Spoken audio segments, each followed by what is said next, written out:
News 24 এর আজকের সর্বশেষ সংবাদে প্রথমেই জানিয়ে দেব আজকের প্রধান প্রধান সংবাদ শিরোনাম, পরে থাকবে বিস্তারিত। প্রথমেই জানাবো করোনা আক্রান্ত নির্বাচন কমিশনার মাহবুব তালুকদার।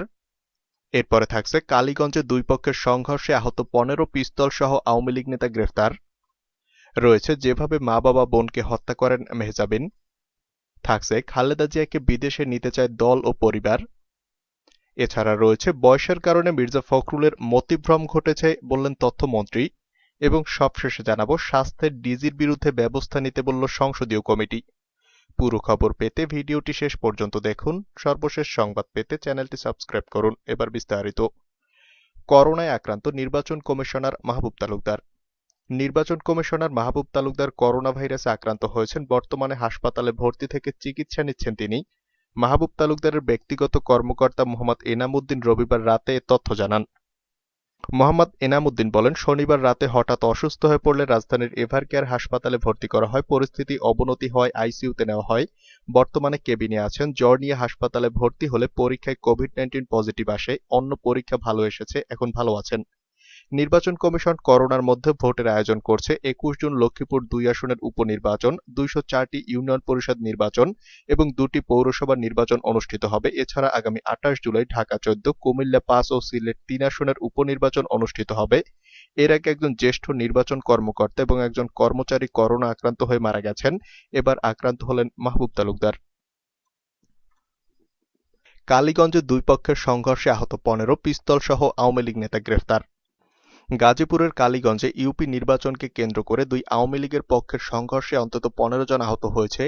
রবিবার দুপুরে উপজেলার জামালপুর ইউনিয়নের গোল্লাটেক এলাকায় এ সংঘর্ষের ঘটনা ঘটে। পুলিশ ঘটনাস্থল থেকে অস্ত্রসহ এক আওয়ামী লীগ নেতা আসাদুজ্জামান বরুণকে আটক করেছে। তিনি উপজেলা আওয়ামী লীগের সহ দপ্তর সম্পাদক এবং আওয়ামী লীগ মনোনীত চেয়ারম্যান প্রার্থীর সমর্থক। সংঘর্ষে আহতদের স্থানীয় ক্লিনিক ও হাসপাতালে প্রাথমিক চিকিৎসা দেওয়া হয়েছে। ভোটের একদিন আগে সহিংসতার ঘটনায় এলাকায় আতঙ্ক ছড়িয়ে পড়ে।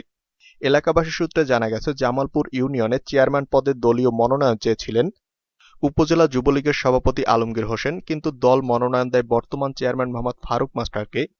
মনোনয়ন বঞ্চিত আলমগীর হোসেন দলীয় প্রার্থী ফারুক মাস্টারের পক্ষে কাজ না করে বিদ্রোহী প্রার্থী খায়রুল আলমের পক্ষে নির্বাচনী কাজ করে আসছিলেন। এ নিয়ে রবিবার দুপুরে গোল্লাটেক বাজারে ফারুক মাস্টারের সমর্থকদের সাথে আলমগীর হোসেনের বাগবিতণ্ডা হয়। এক পর্যায়ে উভয় পক্ষের সমর্থকদের মধ্যে সংঘর্ষের ঘটনা ঘটে। এ সময় কয়েক রাউন্ড ফাঁকা গুলিবর্ষণ করা হলে এলাকায় আতঙ্ক ছড়িয়ে পড়ে। সংঘর্ষে যুবলীগ নেতা আলমগীর হোসেন, উপজেলা আওয়ামী লীগের সহ দপ্তর সম্পাদক আসাদুজ্জামান বরুণ, সাইফুল ইসলাম সহ উভয় পক্ষের অন্তত 15 জন আহত হয়। খবর পেয়ে পুলিশ ঘটনাস্থলে গিয়ে পরিস্থিতি নিয়ন্ত্রণে আনে। যেভাবে মা বাবা বোনকে হত্যা করেন মেহজাবিন। পুরান ঢাকার কদমতলীতে ঘুমের ওষুধ খাইয়ে মা বাবা ও বোনকে হত্যা করেছেন বড় মেয়ে মেহজাবিন ইসলাম মুন। তবে অল্পের জন্য প্রাণে বেঁচে গেছেন ঘাতকের স্বামী ও সন্তান। ঘটনার পর মেহজাবিনকে আটক করেছে কদমতলী থানা পুলিশ। শনিবার দুপুরে তাকে আটকের পর থানায় নিয়ে জিজ্ঞাসাবাদ করা হচ্ছে। প্রাথমিক তদন্তের ভিত্তিতে পুলিশের ভাষ্য, আটক মেহজাবিন নিহত দম্পতির মেয়ে। পারিবারিক বিরোধের জেরে বাবা মা ও বোনকে চায়ের সঙ্গে ঘুমের ওষুধ খাইয়ে অচেতন করার পর শ্বাসরোধ করে মেহজাবিনই হত্যা করেছেন বলে প্রাথমিক তদন্তে উঠে এসেছে। শুধু হত্যাই নয়, পরিবারের 3 জনকে হত্যার পর 999-এ ফোন দিয়েছিলেন তিনি। তার খবরের ভিত্তিতেই পুলিশ দ্রুত ঘটনাস্থলে পৌঁছায়। অন্যথায় স্বামী ও সন্তানকেও মেরে ফেলার হুমকি দিয়েছিলেন তিনি।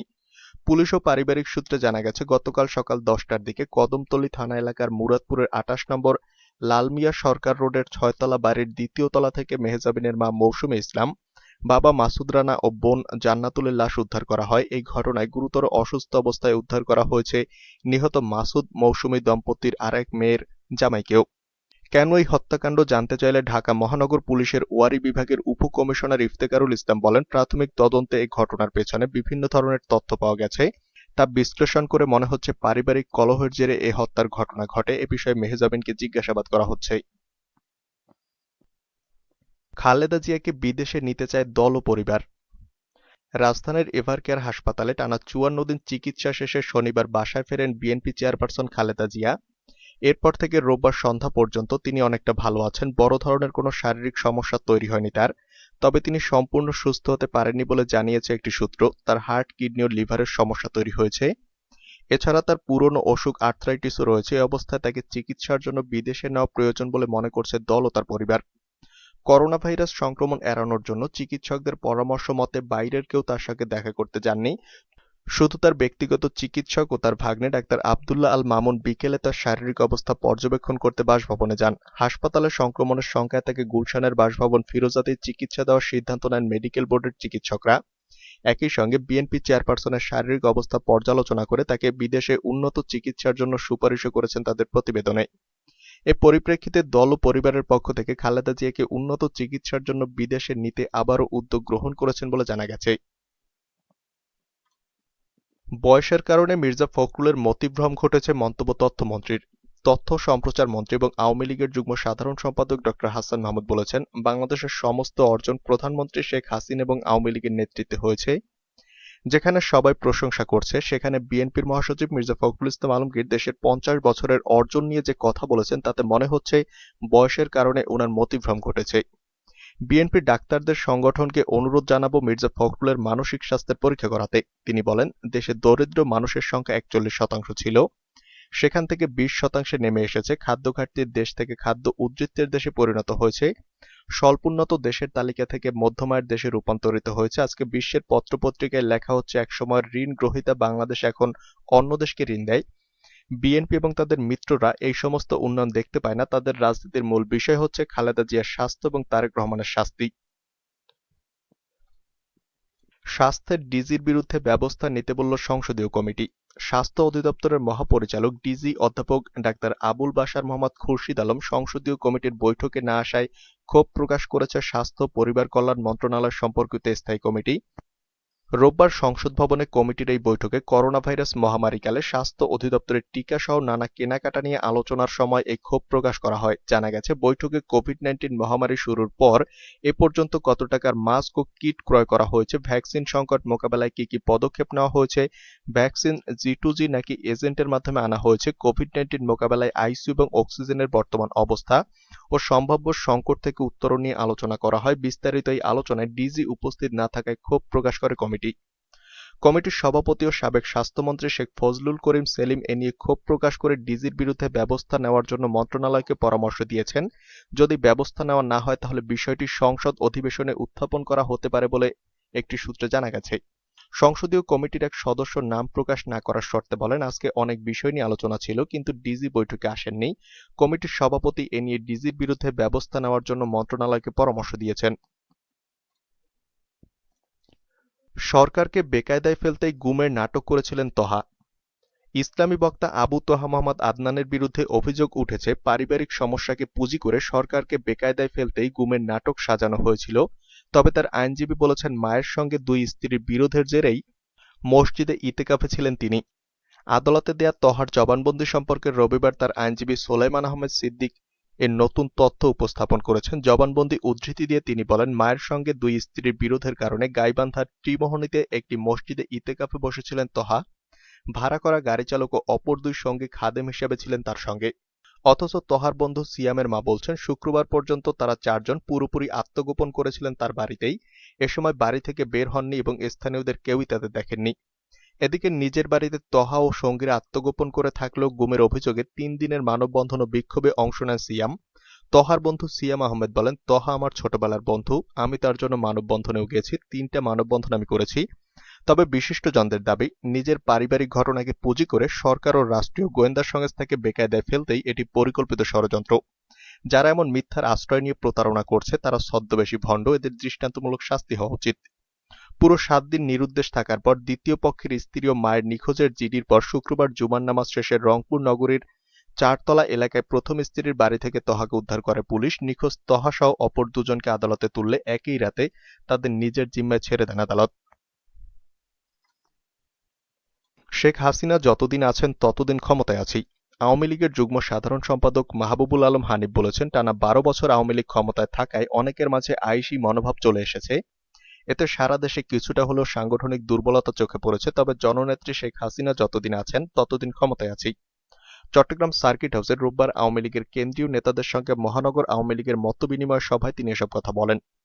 তিনি আরো বলেন, ক্ষমতায় থেকে সংগঠন দুর্বল না সবল বোঝা যাচ্ছে না, যে কারণে সংগঠনের দিকে সবার নজর একটু কম। অনেক জেলায় দেখেছি 15 থেকে 20 বছর হয়ে গেছে কমিটির কোনো পরিবর্তন নেই। সংগঠনের যে কার্যপদ্ধতি সেটাও কোনো রকমে চলে। সম্মেলন যদি না হয় তাহলে যোগ্য নেতাদের মূল্যায়ন হওয়ার সুযোগ থাকে না। চট্টগ্রামে বহু নেতা কেন্দ্রীয় নেতৃত্ব দেওয়ার মতো, কিন্তু আপনাদের সাংগঠনিক দুর্বলতা বা নিষ্ক্রিয়তার কারণে মূল্যায়ন হচ্ছে না। প্রতি 3 বছর পর পর সম্মেলন হলে যোগ্য নেতৃত্ব চলে আসবে। আত্মগোপনের পর জানা গেল তহার দ্বিতীয় বিয়ের খবর। আলোচিত ইসলামী বক্তা আবু তহা মোহাম্মদ আদনানের দ্বিতীয় বিয়ের প্রসঙ্গও জানা গেছে তার আত্মগোপনে যাওয়ার পর। তার আগে কেউ বিষয়টি জানত না, এমনকি তহার স্বজন, প্রথম স্ত্রীর পরিবার কিছুই জানতে পারেনি। তার মা আজেদা বেগমও বিয়ের কথা জানেননি তাৎক্ষণিক, পরে একটি মাধ্যমে জানার পর আর কাউকে জানাননি। আজেদা তার ছেলের দ্বিতীয় স্ত্রীকে খুব একটা যে পছন্দ করেন না তা তিনি নিজেই স্বীকার করেছেন। 10 জুন তহা ঢাকায় যাওয়ার পথে নিখোঁজ হওয়ার কথা দাবি করে প্রথমে গণমাধ্যম ও আইন প্রয়োগকারী সংস্থার নজরে আনেন তার স্ত্রী পরিচয় সাবিকুন্নাহার সারা। তার আগে বিষয়টি গোপন রেখেছে তহা নিজেই। পরে সারা প্রধানমন্ত্রীর কার্যালয়ের উদ্দেশ্যে তার স্বামীকে উদ্ধারের দাবিও জানান। এই ইস্যুতে ঢাকার রিপোর্টার্স ইউনিটিতে সংবাদ সম্মেলন করেন, বেসরকারি টেলিভিশনে কথা বলেন। বিশেষ করে সংবাদ সম্মেলনে তার রাখা আবেগঘন বক্তব্য, তহাকে আমার কাছে ফিরিয়ে দেন, না হলে তার কাছে আমাকে নিয়ে যান, এ ধরনের আবেগঘন বক্তব্য নিয়ে বিব্রতকর অবস্থায় পড়েন আইন প্রয়োগকারী সংস্থাগুলো।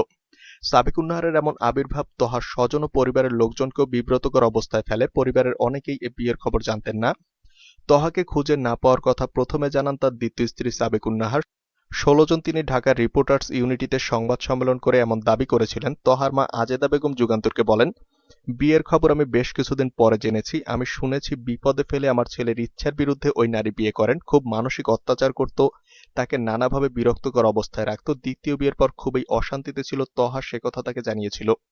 রংপুর নগরের শহীদ মোবারক সরণিতে আহলে হাদিস মসজিদের পাশে পারিবারিক বাসভবনে তহা তার মা সহ শৈশব থেকে মামার বাড়িতে বেড়ে ওঠেন। মা সহ সেটাই তার বর্তমান থাকার বাড়ি। কিছুদিন আগে থেকে নগরীর শালবন মিস্ত্রিপাড়ায় চেয়ারম্যানের গলিতে ভাড়া বাসায় থাকতেন তারা। তহার মামা আমিনুল ইসলাম বলেন, আমরা বিয়ের খবর জানতাম না। নিখোঁজ থাকার পর মিডিয়ার মাধ্যমে জানতে পেরেছি সে বিয়ে করেছে, এর বেশি কিছুই জানি না। তহার প্রথম স্ত্রী আবিদা নূরের বাবা আজহারুল ইসলাম মণ্ডলও বললেন একই কথা। তিনি জানতেন না তার জামাতা দ্বিতীয় বিয়ে করেছেন। তিনি আরো বলেন, আমি এই ঘটনাগুলো নিখোঁজ হওয়ার পর ফেসবুক আর মানুষের কাছে শুনতেছি যে জামাই ঢাকায় বিয়ে করেছে। আপনার মেয়ে আবিদা নূর বিষয়টি জানেন কিনা জানতে চাইলে তিনি বলেন, এ নিয়ে মেয়ের সঙ্গে কথা হয়নি, তাই এ বিষয়ে বলতে পারবো না।